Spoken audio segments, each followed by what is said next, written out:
Bismillahirrahmanirrahiim. Kulanti wacan oo wanaagsan qeyrtan dhageysataa meel walba aad joogtaan.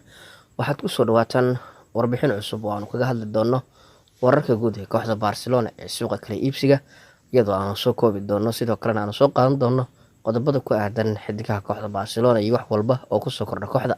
Aanu ku bilownay naadiga Barcelona ayaa u aragta ciyaaryahanka la yiraahdo De Chilio inuu yahay ciyaaryahan ku habboon kooxda Barcelona. Wuxuu ciyaaryahanku ka ciyaari karaa boosaska bidix iyo midig ee dhanka difaaca. Maamulka kooxda waxa ay u muuqdaan inay aad u jecel yihiin ciyaaryahankan, kaasoo aysan jecleen taageerayaasha Barcelona. Ousmane Dembele ayaa isaguna maanta ku soo laabtay Quito Sportiva kadib markii uu maray tijaabada caafimaadka si uu u soo wado ama uu sii kordhiyo soo kabashada dhaawacii ka soo gaaray muruqa. Ciyaaryahanka daafaca ee da'da yar ee Todibo oo haatan amaah uga maqan kooxda Barcelona islamarkaana ku sugan naadiga Schalke 04 ee Germany ayaa wada hadal kula jira naadiga Juventus si uu qayb uga noqdo heshiiska ay Barcelona ku doonaysa ciyaaryahanka qadka dhexe ee reer Bosnia ee Miralem Pjanic.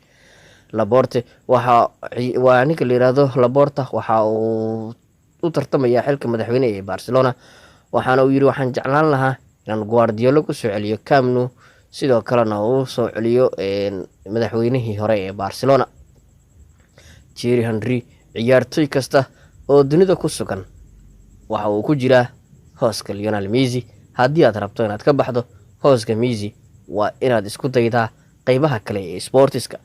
Waxaana hadalkan aad ka caanbaxay ee u adeegsaday ciyaaryahankii hore ee Barcelona ee Champions League iyo weliba koobka La Liga kula guuleystay Thierry Henry kadib markii uu kaga soo biray naadiga abaartu dilootay ee Gunners, ayaa isagu aaminsan in ciyaartoy kasta oo dunida ku sugan uu ku jiro hooska Lionel Andres Messi.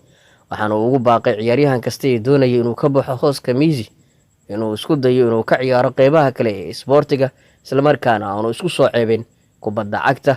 Waa siduu aaminsan yahay Thierry Henry oo France iyo Barcelona sidoo kale guulo muhiima isagoo kasoo sameeyay waayihiisa ciyaareed uu ku sugnaa. Guud ahaan waa naga inta warbixintii aanu kaga hadlaynay kooxda Barcelona iyo wararkeeda suuqa kala iibsiga. Tan inta aan ku kulmi doono barnaamijkan keena xiga, sidaas iyo nabadgelyo.